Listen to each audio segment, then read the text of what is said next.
It's with great pleasure. I'd like to introduce Dr. Siba Haidar.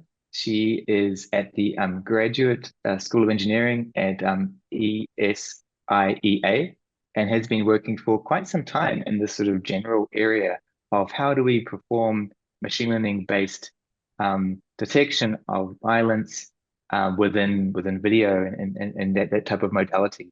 It's obviously an important topic. And I recently ran into her work when looking at her LinkedIn posts that were describing the advances she's made in this domain, but with respect to federated learning. And so I thought it'd be great for her to share her work, her findings, understandings, and so forth with you all. And so she was kind enough to come to this event and provide us with a great little presentation here. So over to you. We're delighted to have you here and really curious to see what you've been working on. Thank you, Nick. Thank you for the nice introduction. So I think I have to share my screen now. Sure, yes, please. Okay.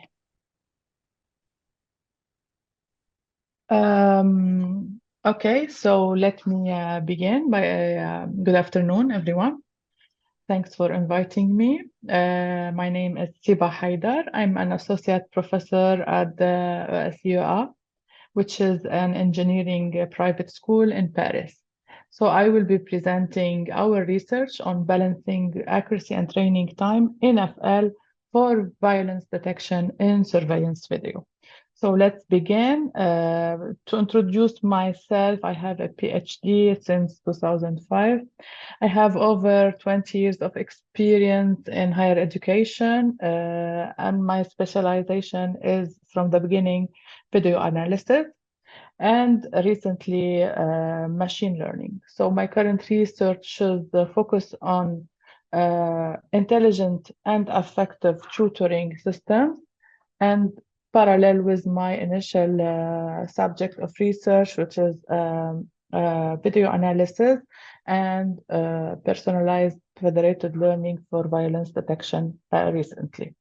So without waiting, let us begin by the problem. What is to be solved? We have to solve this.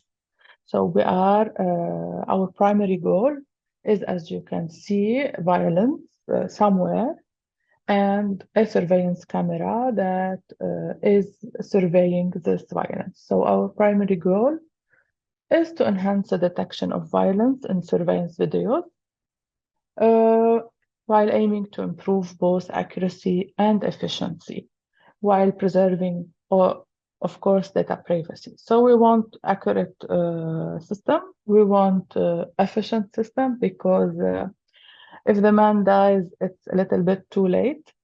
And of course, since this is a surveillance cameras, this is very private data. We don't want to go transporting it everywhere. So let us begin. The objective. Our objective is to propose a deep learning architecture that provides privacy, preserving real-time or near real-time adaptable and resource-efficient models. We don't want our machines to be over calculating themselves.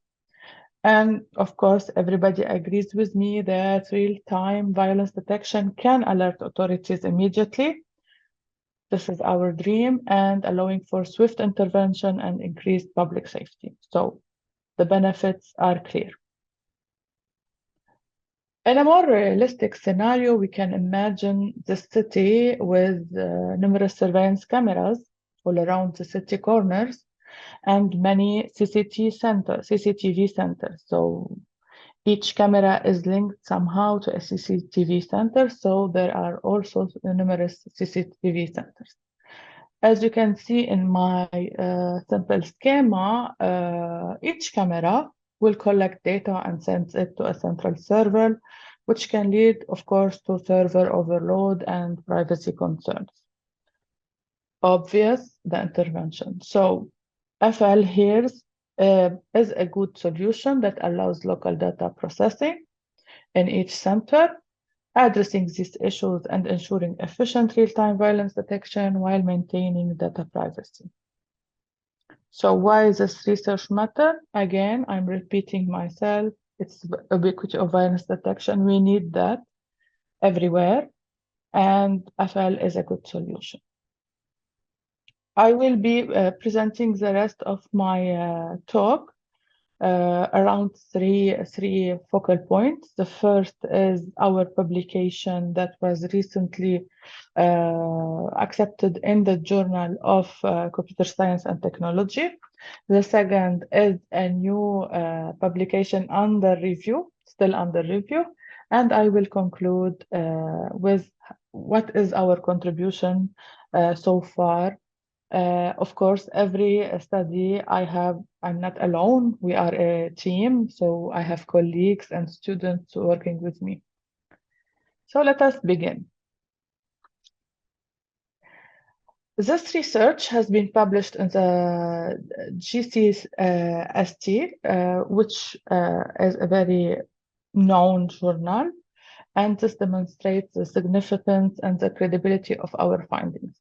What we are most proud of is that we are dealing with video data. Video data is a little, studies in video data and federated learning are still few. So we are very proud of our contribution. So as we have said in the introduction, federated learning will work in our case, obviously, because we have local training, we have privacy preservance, and it can deal with heterogeneous data. And so naturally, the solution is comply with GDPR regulations. And this is a solution where other classical machine learning and deep learning fail. So federated learning workflow, as we all know, is the following. We initialize a global model.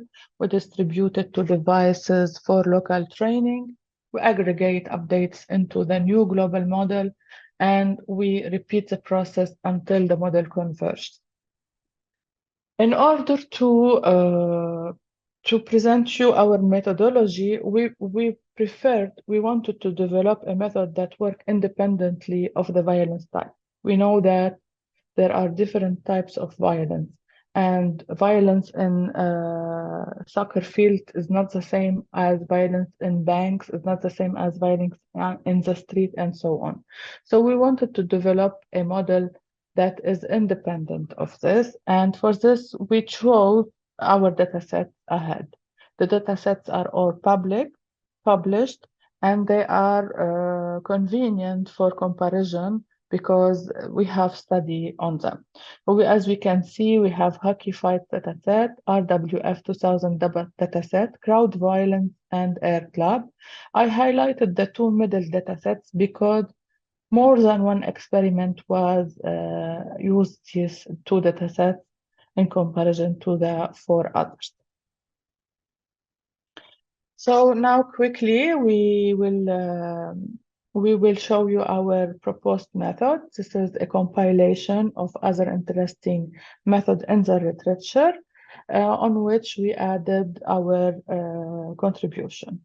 So it consists of multi-input models together with a convolutional 3D layers for feature extraction, of course, because this is a 3D input data. This is a video data, followed with some together with the transfer learning. So we don't initialize our weights from zero. We initialize them based on a transfer pre-trained weights on large data set, which is 41M. And then we follow this by fully connected layers for classification purposes. So steps 2, 3, and 4 are based on an existing work, which is Ternani and al. very interesting work. We added to this the multi-input models. I will talk about this later.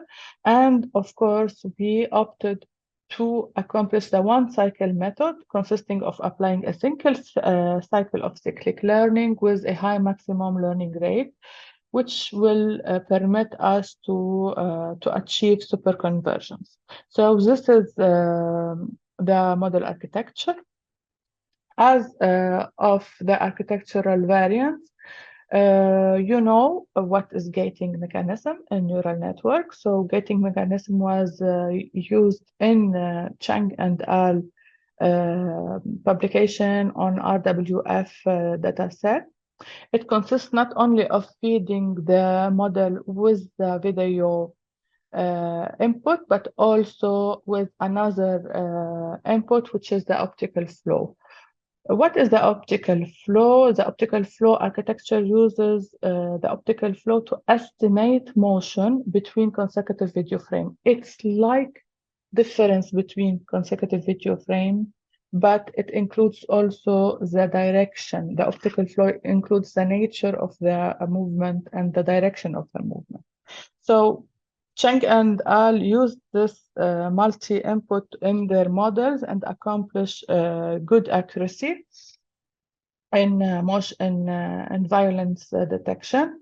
We proposed, so we asked the question, why don't we use the simple difference between frames, and what is the difference in accuracy when we do so? So we proposed the diff-gated. So as I call their method the flow-gated architecture, we proposed the diff-gated architecture, which is a simple frame difference. And we will show you the results. So along with this multi-input models, they will we do later the temporal pruning before the merging block and the fully connected layer. So this is the idea in our model. We have the 3D convolutional layers. We have the transfer learning. We have the fully connected layers, but before that we have multiple inputs. Sometimes we tested flow-gated, sometimes we tested diff-gated, and we accomplish super conversions. For the first series of results, of course, we ask ourselves the classical question, what if the classic classifiers accomplish the work? So we tested SVM, decision trees, random forest to do the classification violent, non-violent scenes.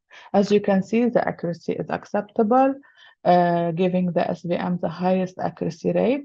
The training time is acceptable, but you have not to forget the 5 minutes that are needed to extract the features in order to feed them to these classifiers, which makes this solution not acceptable anymore. It is not efficient. It is accurate, but not efficient. So that's the answer for our question, why do we have to go to the machine learning solution, the deep learning solution?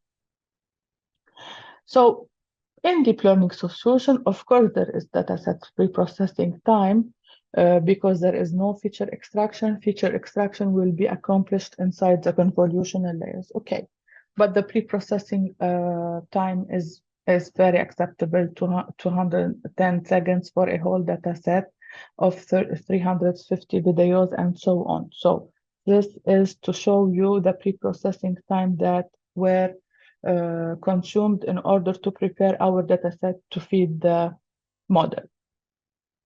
As a baseline to our proposed architecture, we calculated the same metrics for the Cernani and al. Architecture, which to recall, they do not use super conversion. They do use convolutional 3D, but they do not use super conversion. And we did, they do use early stopping, sorry, and they have these results for each of the data set. By comparison, we show you our model which was trained with super conversions and a high learning rate, achieved high accuracy and efficiency, make it ideal for real-time violence detection. So I will go back to let you see the difference in training time. Maybe the accuracy dropped a little bit by reference to Cernani and R, but in comparison with the efficiency, we gained. Our aim is to provide accurate but also near real-time classification. So this is our this is where we have a good point here.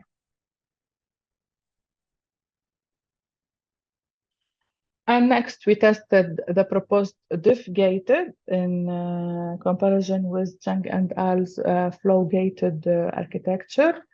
As you can see, we gained in time, so in processing time for a video, it was 9 seconds by Chang and Al. We reached a fraction of a second for the same video in average, and we gained in accuracy. So it was very obvious that the diff-gated model outperforms the flow-gated model in both accuracy and processing time, highlighting the benefits of our proposed approach.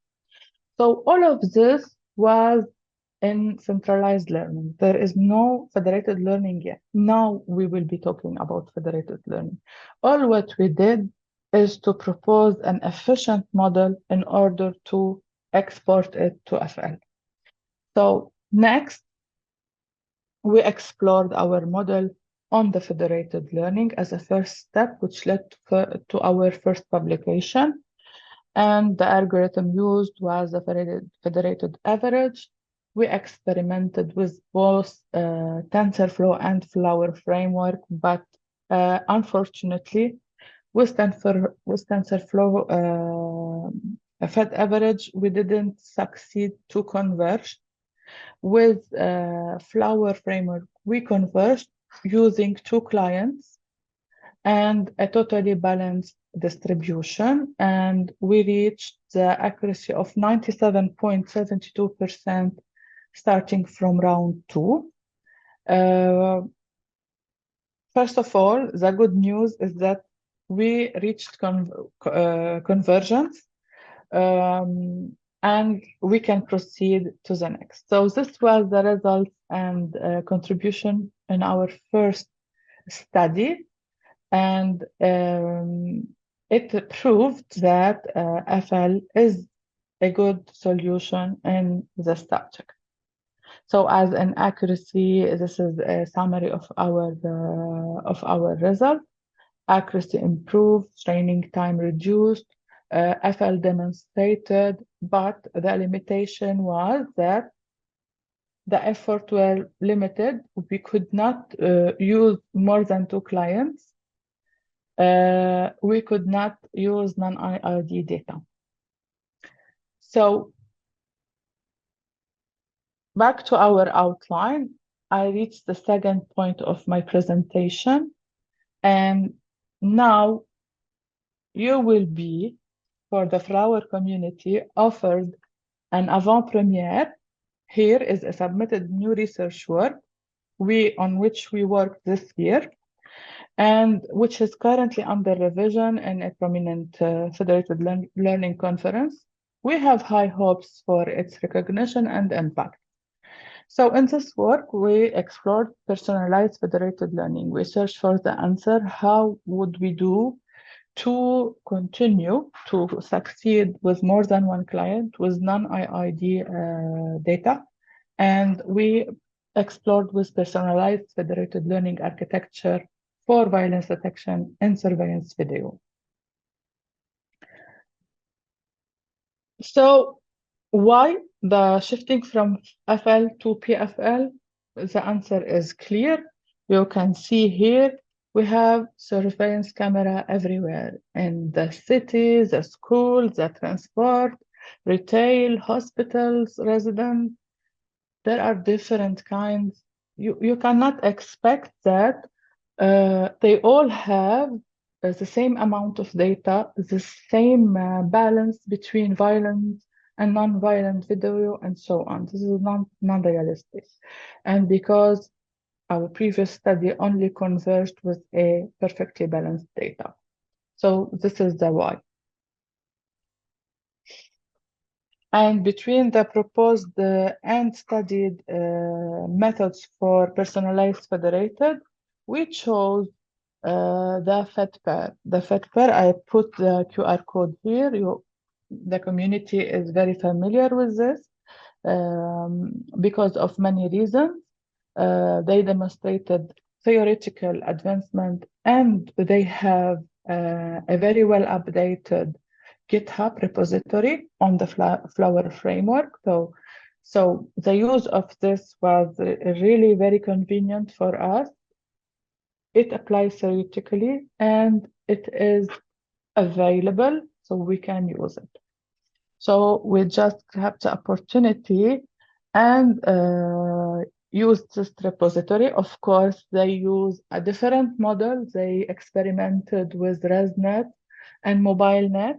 The paper is about Flickr and NIST datasets, which are images. So, of course, we did the customization, we changed what we had to change, we implemented our model, the 3D conv model, and we adapted starting from this FED pair, the personalized federated learning, whose flow is, as you can all know, to initialize a base and personalize layer weights. So not only a base weights, but also for personalized layer weights, distributes these weights on the devices, perform local training while updating personalized layer, and then aggregate the base layer and iterate until this converges. What is the difference? The difference is a fine-tuning in the personalized layers special for each client, permitting for each client to adapt to its special context. So long story short, this is our architecture. Here is the split. Before the decision layer, we have the fully connected blocks, and we have the parameter decoupling just after the convolution blocks. So again, we have the base video. We pre-process this video in order to have the same color system, the same resolution, etc. We divide them into equal video chunks. And then in our architecture dedicated model, we implement the a personal federated learning. To finish, I will show you 3 experiments on PFL on violence dataset. The first, we kept a balanced dataset with the same number of violence and non-violence classes for each client. And the second, we vary the number of violence and non-violence classes for each of the clients on the RWF. And in the third, we added the crowd violence dataset in order to add the heterogeneity of the data. And the happy results are like this. For the first balanced dataset, we have 900 samples of fight or violent and non-fight or non-violent samples for 2 clients only, and we have reached an accuracy of 98.69%. And this validates the model accuracy. Everything is going well so far, so well, just like FL. In the unbalanced data set, we understand more the model performance when classes are uneven and samples are unevenly distributed across clients. We used 3 clients. We managed to increase the number of clients in the personalized federated learning, and we reached a good accuracy, which is the same as the previous balanced test. In the third combined test, in which we added another set of videos from the crowd violence data set, we managed to do the training with 4 clients, and we reached a very happy accuracy of 99.3%. So this could not be better. This is a summary of the results. I have nothing more to say. I conclude with the following. We managed with the personalized federated learning to increase the number of clients, things we could not do before in the previous paper. We improved accuracy. We managed the heterogeneity of the data. We succeeded to train and to converge with non-IID data. And we solved a memory issue because in the previous set of experiments, we had a little problem with the memory freeing after each cycle, and this was resolved also in the PFL. So we achieved significant improvement in accuracy and efficiency for violence detection using FL and PFL, using datasets like RWF and crowd violence. And for the future direction, I'm happy to be here. Maybe we can discuss collaboration, PhD thesis. Our next focus is to go back to our original interest, and not only to classify violent, non-violent scenes. We will be interested to have more detail. What kind of violence is this? Because we all know that there is also non-physical types of violence. There are also verbal violence, etc. So we would move to the next step, which is scene description, if we can say. So that's it for me. I'm very thankful for your listening and your attention, and maybe, and I am very interested in your question. Thank you. Thanks so much. Wonderful talk. And yeah, I'm sure there's a lot of people here who haven't seen this particular application done with FL before. Let's see, I'll go to the Slack, I think. Well, I don't know, before I go to Slack to see if there's any questions, I should say for those who are here in the Zoom room, raise your hand and I can unmute you, and you can ask your question live if you'd like to do that. Or you can type it in the Q&A panel if that's of interest. But let me just see what questions we have.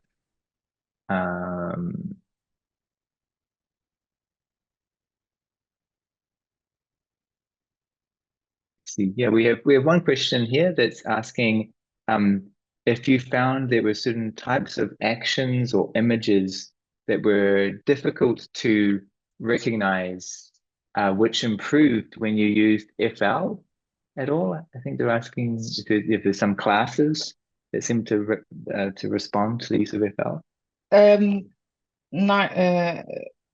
This is what the kind of work I'm willing to work on, but for now we have only 2 classes in the dataset we use, either violent, either non-violent. So the only measure is the accuracy measure. Did we miss? Did we succeed to classify? There is no subtypes of violence in these data sets.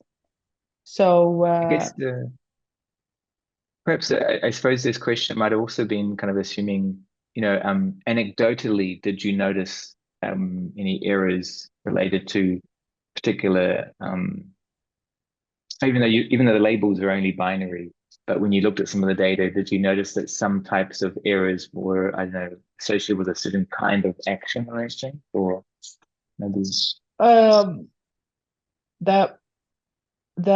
Because one of the data sets was like acted violence, And the others are natural violence. One is from the hockey fields, and the other are from the street, etc. Natural scenes. The acted Hmm. violence is the more difficult to classify, in fact. Oh, the active violence. Interesting. Yeah, I Um, don't know what's yeah, behind that. yeah, that's interesting observation though. Yeah, let's see what else we can see here.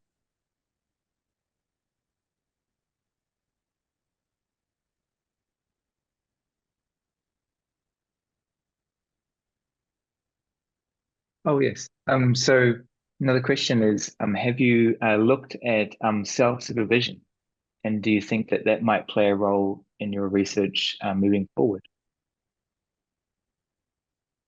If I have looked into self-supervision, Yeah, this is the method that is able to leverage um, unlabeled uh, content. no, I haven't, and I would be interested to. I will search for this. Thank you for the Yeah, prompt. I guess someone's just suggesting a method here. That's interesting. Mhm. Um, I guess, I mean, I guess I can ask a question on behalf of myself. You said that you're open to doing work with PhD students and different kinds of work to extend it further. Um, were you thinking that people might join your lab to do this work, or were you thinking more collaborations between other Y- labs out there, or what sort of thing would prefer? In fact, yes, I'm thinking more of a collaboration. We very promote collaboration in our engineering school. Hmm. I proposed in fact, the French police published a call for projects of interest like this, and we fitted very well. Hmm. But unfortunately, we didn't manage to convince the police to the interest of they were convinced of the interest. This is very obvious. Everyone is believes in this interest, especially that we have the Olympics in Sure. few Yes. days. But Yeah. the problem is not here. The problem is it is very hard to convince the police to share the surveillance data. This is a very difficult topic. They Hmm. would not easily share the data. So, but in general, we are hanging on and we are continuing. And yes, we are seeking collaboration, maybe PhD student between two organisms, between two universities, uh, double financing, etc. It would very promote this research topic. I see. Yeah. Great. Well, I think that's all the questions we have. Thank you so much for joining us today. My It's been pleasure. a great talk. I think we've learned quite a lot about a new exciting domain that really aligns so well with the fundamental kind of work that people are so interested in the community. So, yeah, thank you so much for joining us. Thank you, Nick. Welcome.